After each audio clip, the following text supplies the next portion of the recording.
Guys, kain po tayo guys. Kain tayo guys. Ayan. Bago ako naghain guys ay nag-pray na ako. Anong ulam mo din?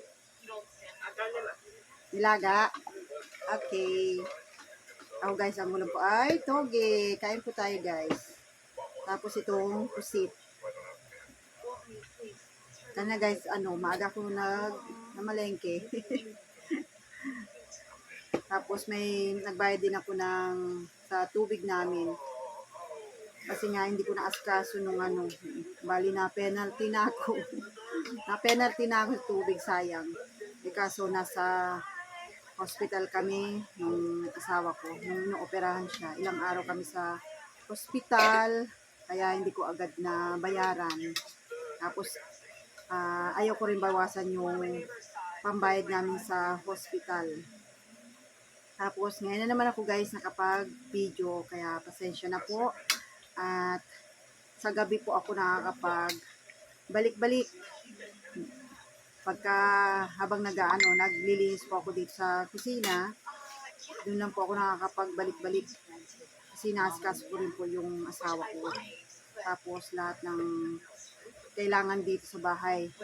Iglalaba tapos gaan pa ng mga bata. Kain tayo guys. Kain ka na buso, pagkain kita muna. Nilaga. Galit guys. Ayan guys, makain na yung bunso ko. Pinaghain ko siya ng nilaga. Ayan.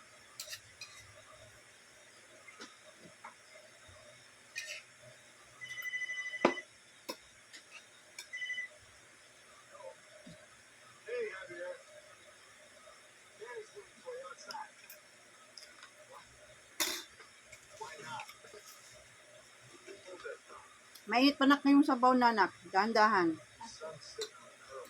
Doblo mo na lang.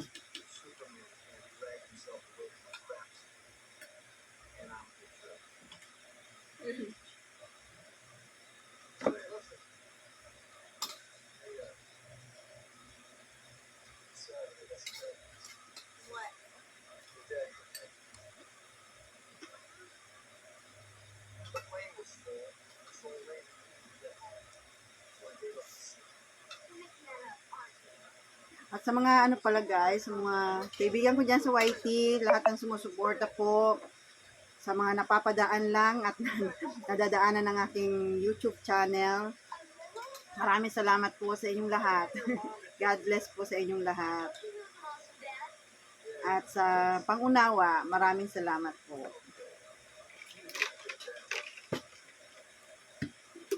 Saka busy rin po kasi ako sa mga anak ko guys.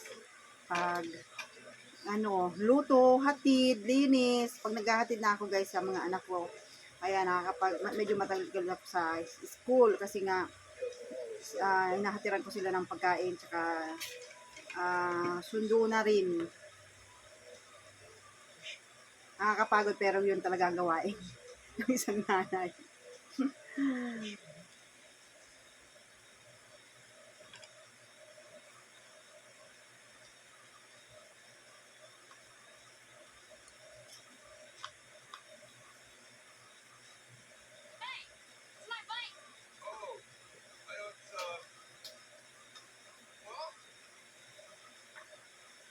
Tungkol pala sa asawa ko guys.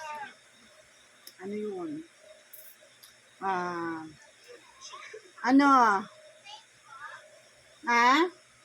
Butane? Ay, ang meron lang ako ba yung tag 65. Wala na akong tag sa 50. Naubos na.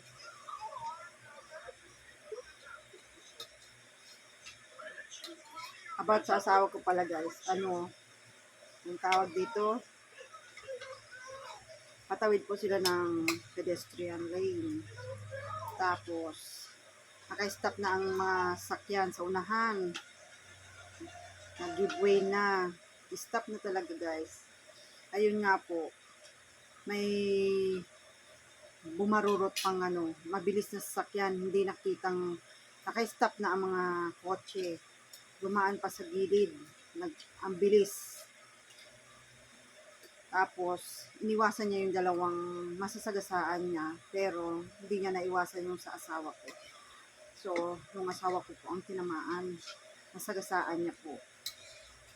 Sobra po yung kwento lang po namin, sa amin ng mga kasama niya. Mabilis po talaga yung motor na paandar. Tapos, pagkabangga po sa aking asawa ay tumilapon siya ng malayo. Sobrang layo daw ng tinalapunan dahil sobrang mabilis po yung nung motor. Hindi ko na sabihin ko taga saan yung nakasagasa, pero hindi taga rito. Tapos, dalawa silang magkaangkas sa motor. Tapos, pinuntahan na lang kami ng mga kaibigan ng asawa ko ng mga 1 o'clock in the morning. Ginising kami, matagal na kami daw kinakape. Tapos, ayun na, sabi sa amin, ang tawag ito, huwag daw kami mabibigla. Huwag daw kami, akala ko nga, siyempre pag ganyan na, huwag kayong mabibigla, medyo, ang tawag dito, ay naiyak, guys. Yung wala na. Pero sa, naman po, thank God, thank you Lord. Buhay yung asawa ko. Pero nung, tawag dito, sensya na guys. Nung nakita ko siya sa hospital, takot guys, sa tulang, takot ako sa dugo. Takot ako sa dugo. Dahil nga,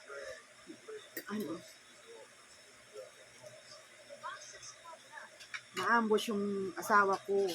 Ay, asawa ko, yung tatay ko, naambos ang, pinatay yung tatay ko. Noon, maliit pa kami, kaya, ang tawag dito. Nakita ko yung mga dugong dumaloy sa kanyang katawan nung inuwi niya sa bahay namin. Kaya takot ako sa traumatized. Trauma ako sa ganun guys. Pero nung sa asawa ko, nasa hospital, guys, dito, putok niya dito, putok din.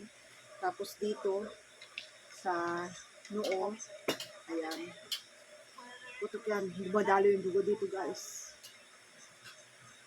Dito. Tapos, dito guys, pasensya na guys, kasi ngayon na may time na magkwento. Dito dumadalo yung dugo. Kaya, pero, nag-pray na lang ako noon. Sabi ko, kayo na lang bahala, Lord. Kung ano yung gusto nila. Kung anong gusto na ikapal nila. Pero, sana, yung time na gusto ko, buhay ang asawa ko.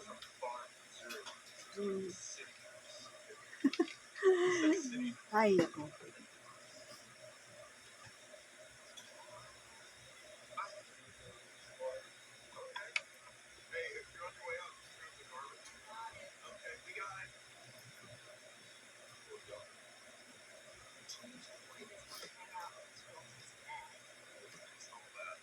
Pero ngayon guys, nung inuwi namin yung asawa ko, ilang araw din, pinabukasan guys, pinasitiskan ko. Kahit wala na akong pera. Buka ko ng paraan guys, para magkapera. Para mapasitiskan lang yung asawa ko. Pero nung mga time na yun guys, talagang walang-wala ako guys. Walang-wala kasi may mga problema dumating din. Hindi ko na sabihin guys, kasi nga, medyo na, pamilya ko na lang makaalam. Kasi, ang isip ko nun, kahit,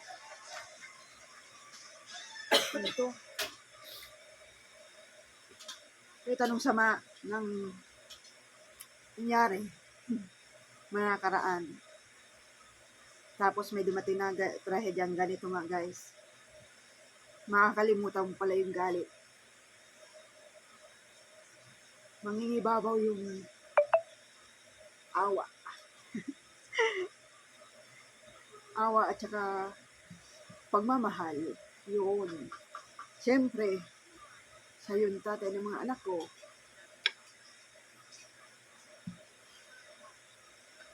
Kaya, ang pray ko, mabuhay siya.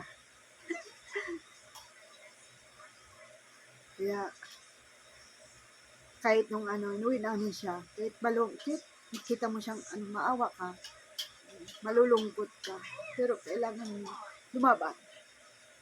Tapos, huwag kalimutan tumawa.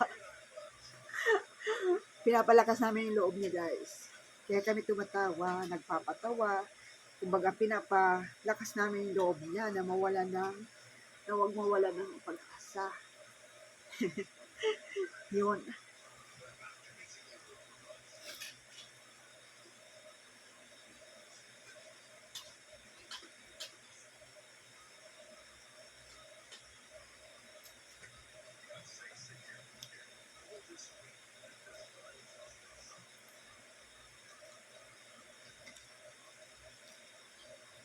Pero nitong guys, nakauwi na, nung umuwi kami ng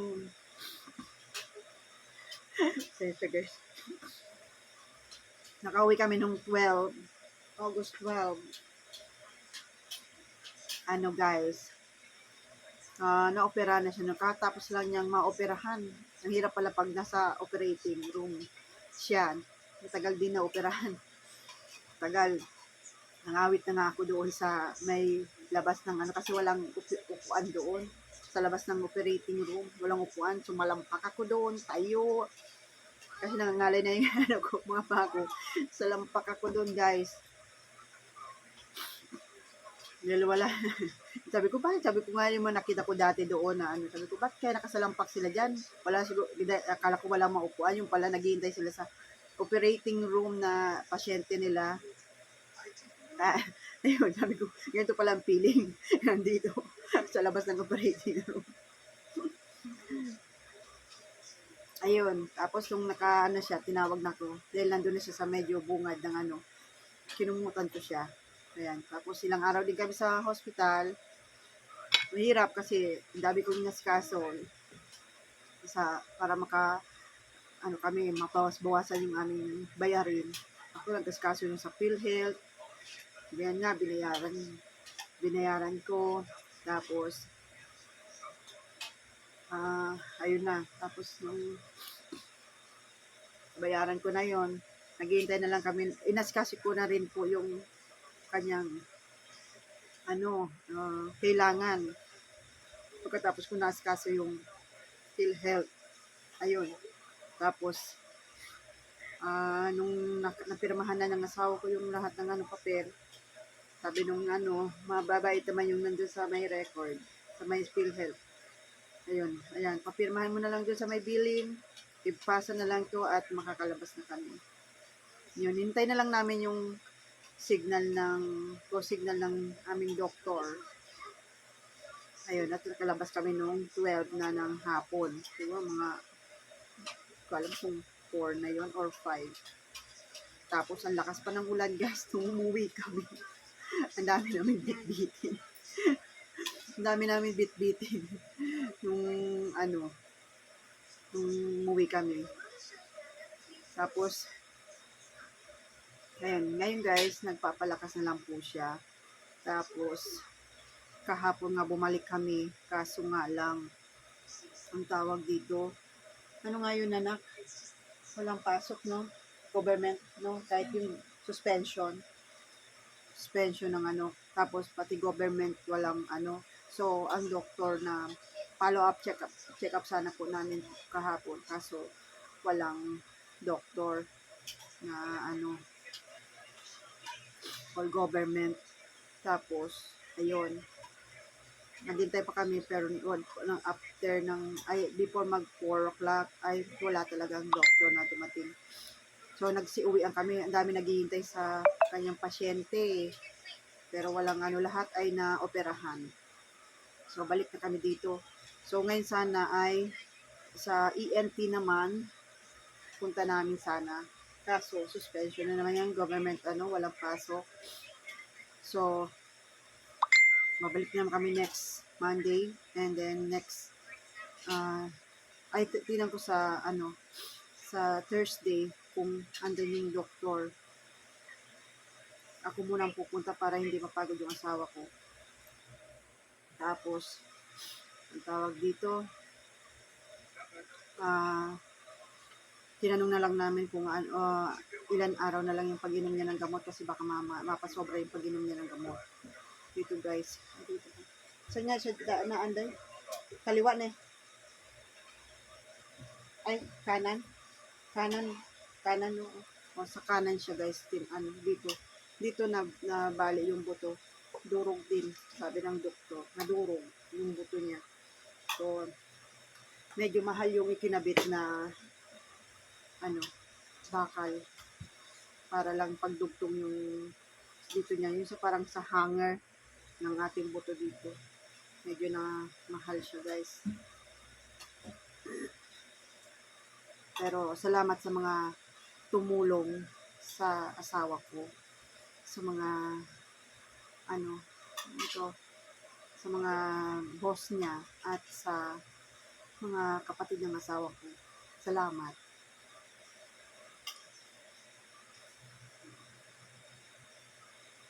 Ako na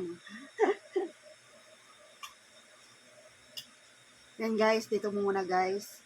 Kain muna muna ako. Pagtuloy ko to guys, pagkain ko. Next naman guys, ko po, update ko tungkol sa asawa ko. Thank you guys sa lahat. Thank you. Bye-bye guys. Baka madugtugan ko pa to guys mamaya. Slowly? Yan. Hindi man umiyak yan. Ha? Hindi man umiyak yan. Ang gusto mo, umiyak tatay mo. Hindi, matapang yun eh. Matapang yan. Mga gusto pong magdikit kay Pac Desi Health, ayan, please subscribe sa ating friend sa YT. Ayan, siya. About naman sa kanyang mga gamot, ang kanyang content. At ayan, tumambay ako sa kanyang bahay. Ayan. Dito ay nag-comment ako dyan, pero sa iba, di na ako nag-comment kasi napanood ko na siya. Ayan, thank you for supporting me, Sir Pac Desi Health. Thank you, thank you. At kay Sir Kikoy, ayan, pinanood ko rin kay Sir Kikoy habang wala akong ginagawa. Ayan. Tapos yung iba kasi, ayan, pinanood ko rin kay Madam Mission. Ayan. Sir Kikoy Channel. Ayan siya. Sa mga gustong subscribe. Kay Madam Mission TV. Ayan. Sa mga gusto din pong mag-subscribe sa kanya. Ayan po ang kanyang channel. Thank you, Madam. Sir Kikoy, thank you.